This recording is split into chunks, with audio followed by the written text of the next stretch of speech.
Nesta sexta-feira, Lula fará sua viagem para o maior parceiro comercial do Brasil, a China. Além de ampliar os negócios e acordos entre os países, o presidente pretende marcar posição no cenário político externo. Eu estou convencido que nós estamos numa outra época. O Brasil volta ao cenário mundial, utilizando a sua potência política, a respeitabilidade que o Brasil conquistou, para que a gente possa, junto com outros países, cumprir a tarefa que nós temos que cumprir com a humanidade. O encontro com o presidente Xi Jinping será para tratar de temas que vão desde a guerra entre Rússia e Ucrânia, governança global, até a promoção de produtos brasileiros no mercado chinês. Mesmo o Brasil mantendo uma posição neutra em relação ao conflito entre os dois países, Lula já disse que quer tratar da questão. O presidente brasileiro deseja que a China use sua influência sobre a Rússia para liderar um grupo de países que busca uma solução diplomática para o conflito. E vou dizer ao presidente Xi Jinping, nós precisamos criar um grupo de países que estejam com a disposição de discutir a paz. Porque a guerra, ela já foi feita de forma precipitada, mas a guerra está aí e agora precisa ter alguém para dizer, ô gente, vamos parar. Lula também leva uma outra missão na bagagem: fazer a ex-presidente Dilma Rousseff ter apoio para assumir o Banco de Desenvolvimento, conhecido como Banco dos BRICS, que fica em Xangai. Mas a Dilma é uma mulher extraordinária, uma pessoa digna, de muito respeito, e o PT adora ela. E ela tem uma coisa que ela é muito competente tecnicamente. Se ela for presidente do Banco dos BRICS, será uma coisa maravilhosa para os BRICS, sabe, será uma coisa maravilhosa para o Brasil. Os BRICS são formados pelos países em desenvolvimento, como Brasil, China, Índia, África do Sul e Rússia. Nesta viagem, o governo brasileiro tentará diversificar os produtos que exporta. A ideia é vender produtos industrializados e não apenas commodities, como soja e minério de ferro. Itamaraty informou que os países devem assinar acordos em diversas áreas, como saúde, agricultura e educação. O presidente Lula embarca rumo à China na próxima semana. Junto com empresários brasileiros e membros do governo, ele estará no país asiático entre os dias 26 e 31 de março e deve encontrar-se com o presidente Xi Jinping. Segundo o Ministério das Relações Exteriores, pelo menos 20 acordos comerciais devem ser assinados durante a visita. Um grupo de mais de 240 empresários deve acompanhar a viagem de Lula à China. O governo brasileiro já informou que não vai custear as despesas deste grupo. Somente o Ministério da Agricultura vai levar mais de 100 integrantes do agronegócio. Uma curiosidade, nessa lista estão os irmãos Joesley e Wesley Batista, do frigorífico JBS, que fecharam delação premiada com a Operação Lava Jato e ajudaram na prisão do petista. Confirmação dos irmãos que foram presos durante a Operação Lava Jato. Eles foram convidados pelo ministro da Agricultura, Carlos Fávaro, assim como outros empresários do agronegócio. A maioria desses empresários, inclusive, são ligados ao setor de carne bovina. Desde 2009, a China é o principal parceiro comercial do Brasil à frente dos Estados Unidos. No ano passado, o comércio entre os dois países atingiu o recorde de 150 bilhões de dólares, segundo Itamaraty. Mas Lula terá que se equilibrar para não tomar partido entre seus dois maiores parceiros comerciais. China e Estados Unidos, além de disputarem a hegemonia global, passam por um momento delicado de sua relação, onde se acusam de atos de espionagem. A China negou nesta sexta-feira a intenção de espionar os Estados Unidos, depois de o Pentágono anunciar que identificou um balão espião chinês sobrevoando o território americano. Autoridades informaram que o artefato entrou no espaço aéreo dos Estados Unidos há vários dias, mas decidiram não abatê-lo para não colocar pessoas em risco. Após a passagem na China, Lula deve ir para o Oriente Médio, mais precisamente nos Emirados Árabes Unidos. Além de ser um dos principais consumidores de grãos e carnes do Brasil, O país é um grande produtor de petróleo e conta com fundos bilionários que investem em projetos de infraestrutura pelo mundo. Afinal, o que essa viagem para a China pode trazer de benefícios para o Brasil? Lula conseguirá resolver as cascas de ferida com seu principal parceiro comercial? Sobre estes assuntos, vamos conversar com Marcos Vinícius de Freitas, professor visitante da Universidade de Relações Exteriores da China. Olá, professor, seja muito bem-vindo. Que bom que o senhor está aqui com a gente novamente. Não, um prazer conversar com vocês hoje, sempre. Professor, o tamanho da delegação que Lula leva à China, com autoridades da política brasileira, presidente de Congresso Nacional, enfim, ministros de Estado e muitos empresários, toda essa extensão da comitiva gera uma expectativa de aprofundamento das relações com a China. A China que já é o maior parceiro comercial do Brasil, não é de hoje.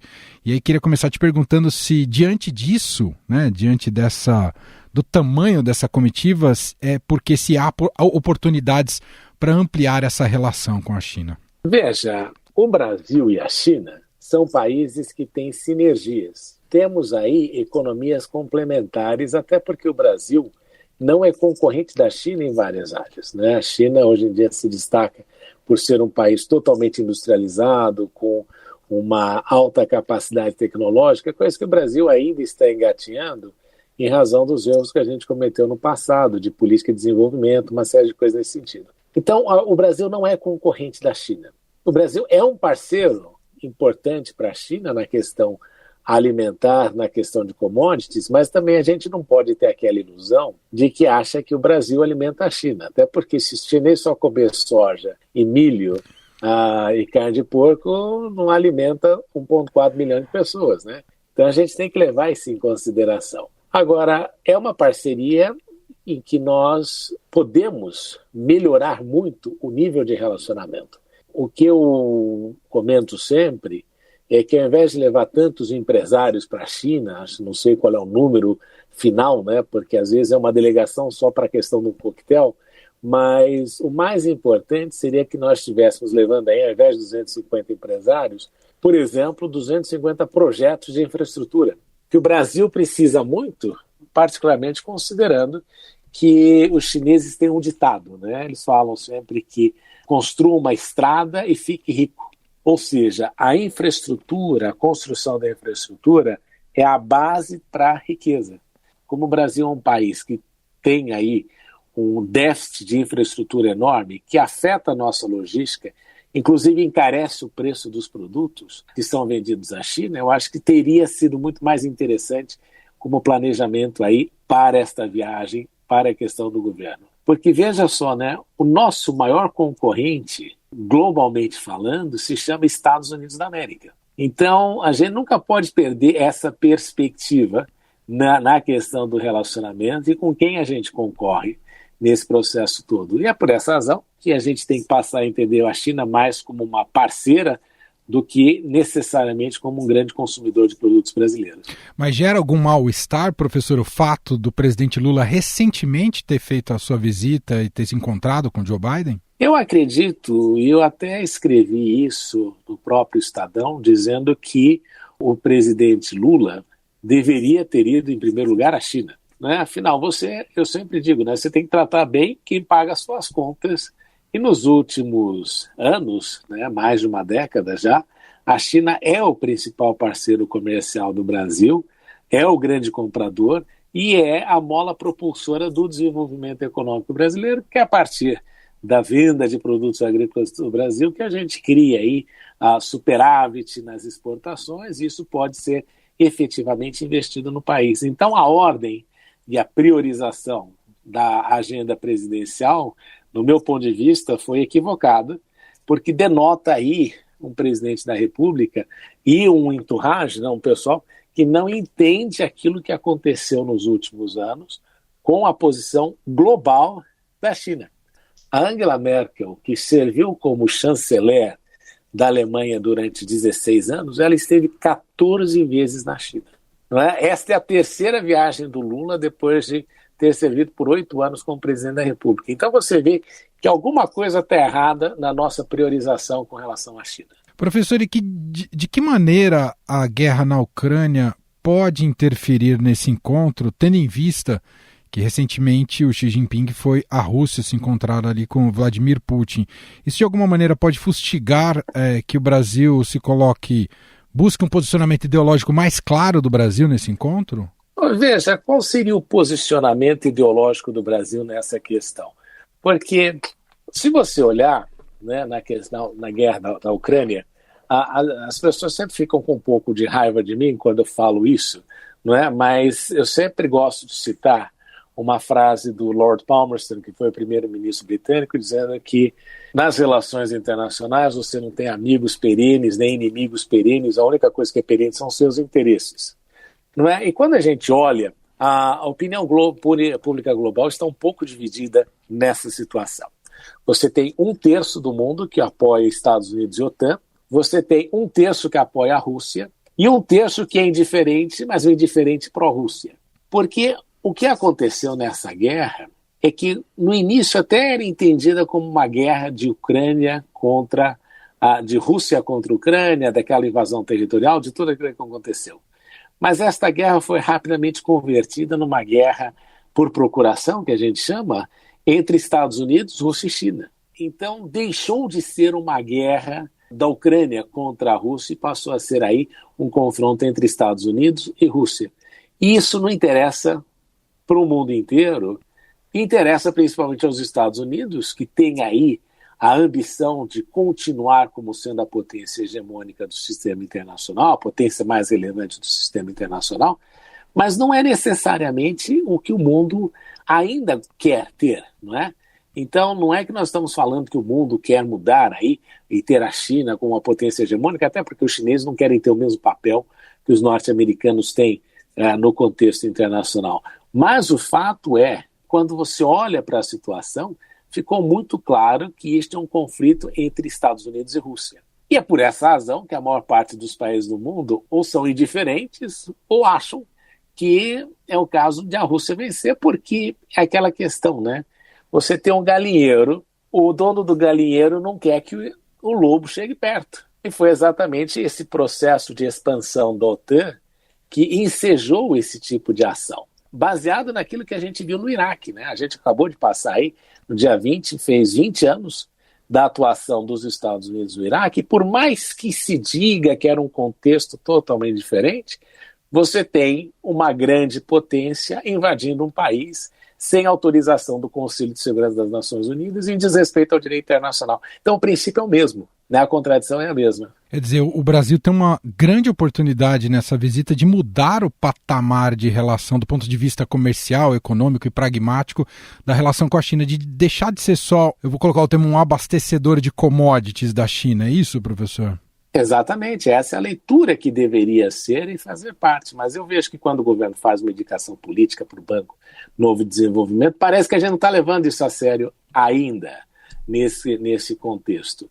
E mesmo acreditando, se nós estamos acreditando que o Brasil vai tirar alguma vantagem porque existe na cabeça de alguns algum tipo de aproximação ideológica entre o presidente Xi Jinping e o presidente Lula, se nós formos por essa via, nós estamos, assim, completamente equivocados e entrando no barco errado que está indo para o destino mais absurdo da face da Terra. Porque o posicionamento chinês é extremamente pragmático. Tanto é que eles nem chamam, né? O partido se chama Partido Comunista da China, mas o regime que eles falam é socialismo com características chinesas, que não tem nada a ver com o comunismo, nem com o socialismo, mas tem cara a ver muito com essas características chinesas. Então, este é o grande equívoco que existe aí, de a gente não ter muito claro qual é o nosso objetivo desta parceria. E eu acho que a gente precisa aprender um pouco mais, precisa fazer um pouco mais de lição de casa, né, para que esse relacionamento frutifique e fique ainda maior. Esse modelo de crescimento vertiginoso chinês, o senhor comentou, em relação especialmente ao segmento da infraestrutura, esse modelo de desenvolvimento e crescimento chinês pode vir a ser aplicado aqui no Brasil, reproduzido com o auxílio deles? Não é que pode, deveria. Não é, a China não quer, isso é outra coisa que a gente ouve muito. E no governo anterior, por um bloqueio ideológico e mental e intelectual, o governo tratava a China como se fosse aquele ente vermelho que fosse conquistar o mundo, num diálogo pré-1989, sendo que o comunismo, como a gente imaginava, acabou na China em 1978 com o processo de reforma e abertura do Deng Xiaoping.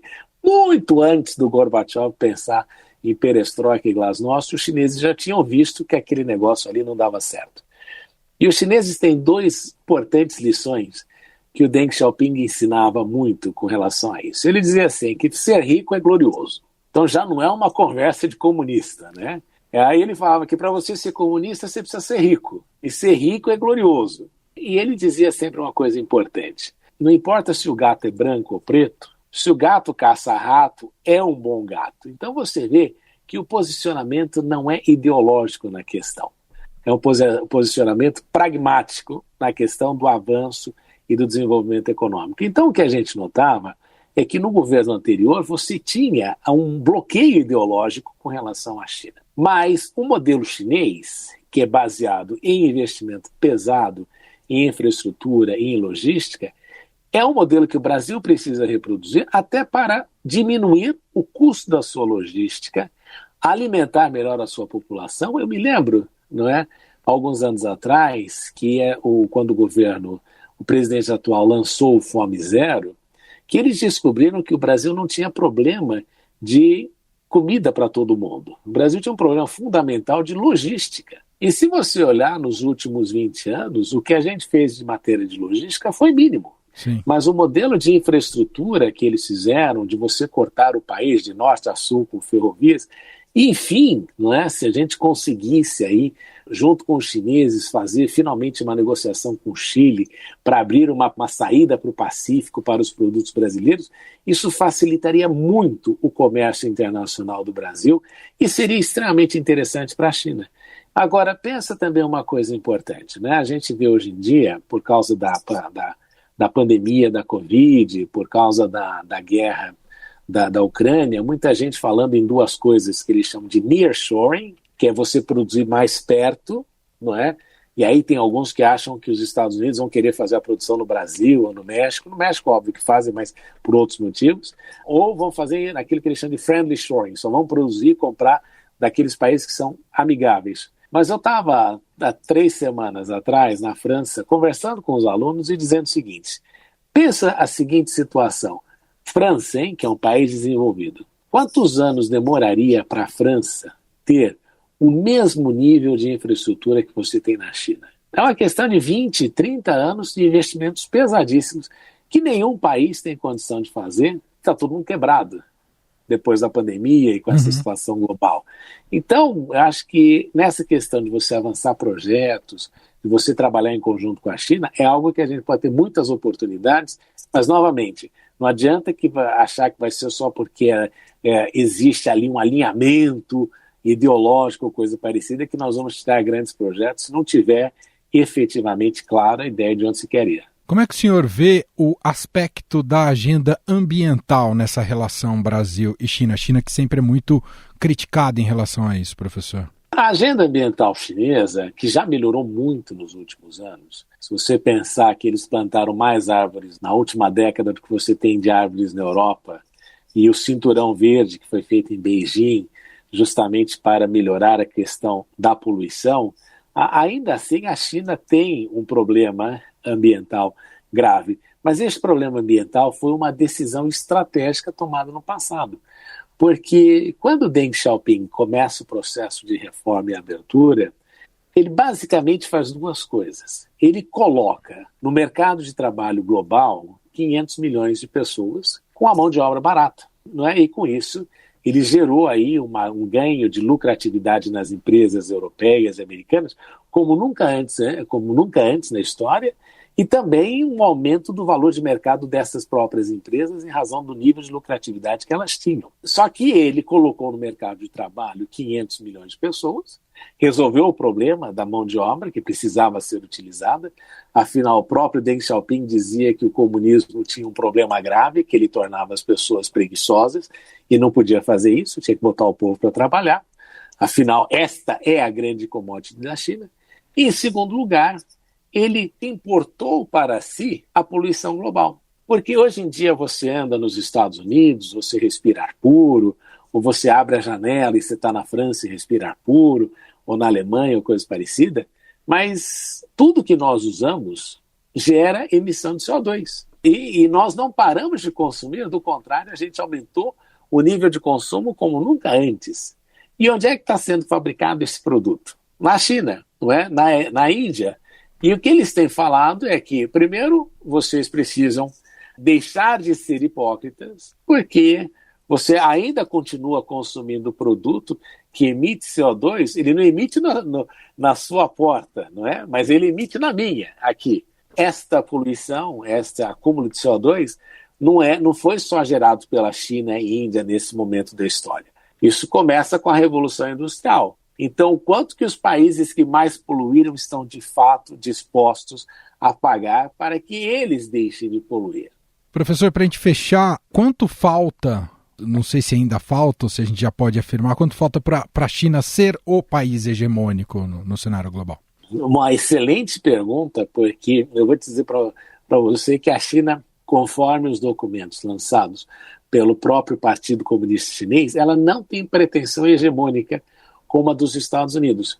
Porque uma das características que a gente vê na questão hegemônica é justamente a parte militar, né, de um domínio, de uma prevalência militar. E os chineses não têm a ambição de se tornarem xerifes do mundo. E eu sempre digo isso com base num dado que é extremamente diferenciado entre Estados Unidos e China. Os Estados Unidos têm acesso ao Atlântico e ao Pacífico e tem dois vizinhos que nunca vão lhe criar problema. México nunca vai invadir os Estados Unidos, ao menos não num contexto de guerra, num contexto migratório talvez, mas num contexto de guerra jamais. E o Canadá, que também segue muito a cartilha dos Estados Unidos, inclusive hoje há uma crítica muito grande na China com relação ao posicionamento do Canadá, mais ou menos seguindo uma linha constante com aquilo que os Estados Unidos determinam. Já a China tem uma vizinhança muito mais complicada. Ela tem, vamos pensar assim, Rússia, Paquistão, Índia e Coreia do Norte. 4 países nuclearmente armados. Você tem a Coreia do Sul e o Japão, que nada mais são do que uma imagem, um reflexo da presença dos Estados Unidos na região. E aí você tem a questão ali fácil de bloqueio, às vezes, pelo sul do Mar da China, e é por essa razão que Taiwan nunca vai ser independente como país, até porque os chineses jamais permitiriam isso, porque eles têm um histórico lá das guerras do ópio, como foi feita a estratégia de bloquear a China. Então, ela tem uma situação complexa, porque qualquer movimentação bélica muito mais forte da China pode gerar entre as vizinhanças uma corrida armamentista que seria extremamente prejudicial para o país. E com essa história dos Estados Unidos sempre ali molestando a China, seja com essa criação de um acordo com o Japão, um acordo com a Austrália, um acordo com aquilo que eles chamam de estratégia indo-pacífica, falando com a Índia, isso gera sempre uma instabilidade. E você vê que a grande reclamação da China com relação aos Estados Unidos é por que a OTAN, por que o secretário-geral da OTAN, que é a organização do Tratado do Atlântico Norte, vai para a Coreia do Sul para fazer acordo militar. Então, os chineses não têm esta pretensão hegemônica. A única pretensão, quando eu converso com a China, é de que eles querem ser, sim, a maior economia global, como foram ao longo de 18 séculos. Não é? Se a gente volta na história da Rota da Seda, você vê produtos saindo da China e sendo vendidos na Europa. Não vê o contrário, os produtos não eram levados da Europa para a China. Então, a China quer voltar a ter aí a sua primazia global como potência exportadora, econômica, mas sem esta pretensão militar que os Estados Unidos têm, até porque a China não acredita em alianças, em aliados, esse tipo de coisa, e ela não tem a mentalidade tão bélica como a gente nota que os Estados Unidos têm. Muito bem, nós ouvimos aqui Marcos Vinícius de Freitas, professor visitante da Universidade de Relações Exteriores da China, falando um pouco mais sobre não só o contexto chinês, mas especialmente essa visita da comitiva brasileira à China, liderada pelo presidente Lula. Professor, muito obrigado aqui pela análise, pelas explicações, um abraço e até a próxima. Eu que lhes agradeço pela oportunidade, pode contar comigo sempre. Estadão Notícias. E este foi o Estadão Notícias de hoje, quinta-feira, 23 de março de 2023. A apresentação foi minha, Emanuel Bonfim. Na produção, edição e roteiro, Gustavo Lopes, Jefferson Perleberg e Gabriela Forte. A montagem é de Moacir Biasi. E o nosso e-mail, podcast@estadão.com. Um abraço para você. E até mais.